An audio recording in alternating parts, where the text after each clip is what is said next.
Guys ಎಲ್ಲರಿಗೂ ನಮಸ್ಕಾರ. ಇವತ್ತಿನ ಒಂದು ವಿಡಿಯೋದಲ್ಲಿ ರೈಲ್ವೆ ರಿಕ್ರೂಟ್ಮೆಂಟ್ ನ ಒಂದು ಜಾಬ್ ತಗೊಂಡ್ಬಂದಿದ್ದೀನಿ ಅಂತಾನೆ ಹೇಳ್ಬೋದು. ಈ ಒಂದು ಜಾಬ್ಗೆ ಪ್ರತಿ ಒಬ್ಬರನ್ನು ಕೂಡ ಅಪ್ಲೈ ಮಾಡಬಹುದು. ಎಜುಕೇಶನ್, ಕ್ವಾಲಿಫಿಕೇಶನ್, ಎಷ್ಟು ಸ್ಯಾಲರಿ ಕೊಡ್ತಾರೆ, ಎಲ್ಲೆಲ್ಲ ಪೋಸ್ಟ್ ಆಗ್ತಾರೆ, ಪ್ರತಿ ಒಂದು ಇನ್ಫಾರ್ಮೇಶನ್ ಕೂಡ ತಿಳಿಸ್ಕೊಡ್ತೀನಿ. ಇನ್ನ ಚಾನಲ್ಗೆ ಸಬ್ಸ್ಕ್ರೈಬ್ ಮಾಡ್ಕೊಂಡಿಲ್ಲ ಅಂದ್ರೆ ಸಬ್ಸ್ಕ್ರೈಬ್ ಮಾಡ್ಕೊಂಡು ಪಕ್ಕದಲ್ಲಿರುವಂತ ಒಂದು ಬೆಲ್ ಐಕಾನ್ ಕ್ಲಿಕ್ ಮಾಡೋದು ಮರಿಬೇಡಿ. ಸೊ ಬನ್ನಿ ವಿಡಿಯೋನ ಸ್ಟಾರ್ಟ್ ಮಾಡೋಣ ಅಂತ.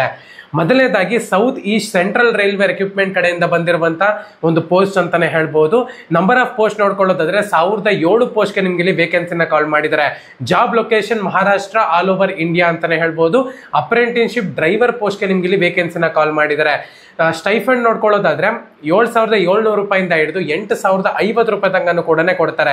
ಯಾರಿಗೆಲ್ಲ ಪೋಸ್ಟ್ ನ ಕರೆದಿದ್ದಾರೆ ಅಂದ್ರೆ ಫಿಟರ್ಗೆ 110 ಪೋಸ್ಟ್, ಕಾರ್ಪೆಂಟರ್ಗೆ 39, ವೆಲ್ಡರ್ಗೆ 26, COPAಗೆ 183, ಎಲೆಕ್ಟ್ರಿಷಿಯನ್ಗೆ 271, ಪ್ಲಂಬರು, ಪೈಂಟರು, ವೈರ್ಮ್ಯಾನು, ಟ್ಯೂನರು, ಪ್ರತಿ ಒಬ್ಬರಿಗೂ ಕೂಡ, ಸ್ಟೆನೋಗ್ರಾಫರು, ಕೇಬಲ್ ಜಾಯಿಂಟರು, ಪ್ರತಿಯೊಬ್ಬರಿಗೂ ಕೂಡ ಕರೆದಿದ್ದಾರೆ. ನೀವು ಒಂದ್ಸತಿ ಇಲ್ಲಿ ಚೆಕ್ ಮಾಡ್ಕೋಬೇಕಾಗತ್ತೆ. ಎಜುಕೇಶನ್ ಕ್ವಾಲಿಫಿಕೇಶನ್ 10th ಪಾಸ್ ಆಗಿರ್ಬೇಕಾಗುತ್ತೆ, ITI ಪಾಸ್ ಆಗಿರ್ಬೇಕಾಗುತ್ತೆ. ಏಜ್ ಒಂದು ಲಿಮಿಟ್ ನೋಡ್ಕೊಳ್ಳೋದಾದ್ರೆ 18 ವರ್ಷದಿಂದ 24 ವರ್ಷದ ಒಳಗಡೆ ಇರಬೇಕಾಗುತ್ತೆ. ಏಜ್ ಒಂದು ರಿಲ್ಯಾಕ್ಸೇಷನ್ ನೋಡ್ಕೊಳ್ಳೋದಾದ್ರೆ OBC ಕ್ಯಾಂಡಿಡೇಟ್ಸ್ಗೆ 3 ವರ್ಷ, SC ಕ್ಯಾಂಡಿಡೇಟ್ಸ್ಗೆ 5 ವರ್ಷ, EX ಸರ್ವಿಸ್ ಮ್ಯಾನ್ ಕ್ಯಾಂಡಿಡೇಟ್ಸ್ಗೆ 10 ವರ್ಷ. ಅಪ್ಲಿಕೇಶನ್ ಫೀಸ್ ನೋಡ್ಕೊಳ್ಳೋದಾದ್ರೆ ಯಾವುದೇ ಒಂದು ಅಪ್ಲಿಕೇಶನ್ ಫೀಸ್ ಇರೋದಿಲ್ಲ. ಸೆಲೆಕ್ಷನ್ ಪ್ರೋಸೆಸ್ ನೋಡ್ಕೊಳ್ಳೋದಾದ್ರೆ ಮೆರಿಟ್ ಲಿಸ್ಟ್ ಮತ್ತೆ ಮೆಡಿಕಲ್ ಎಕ್ಸಾಮಿನೇಷನ್ ಇರುತ್ತೆ ಅಂತ ಕೂಡ ಹೇಳಿದ್ದಾರೆ.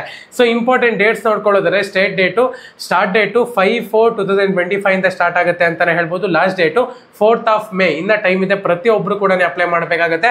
ನಮ್ಮ ಒಂದು ಟೆಲಿಗ್ರಾಮ್ ಚಾನಲ್ ಅಲ್ಲಿ ಅಫಿಷಿಯಲ್ ಲಿಂಕ್ ಇರುತ್ತೆ, ಡಿಸ್ಕ್ರಿಪ್ಷನ್ ಲಿಂಕ್ ಕೊಟ್ಟಿರ್ತೀನಿ. ಎಲ್ಲರಿಗೂ ಕೂಡ ಆಲ್ ದ ಬೆಸ್ಟ್. ಧನ್ಯವಾದ.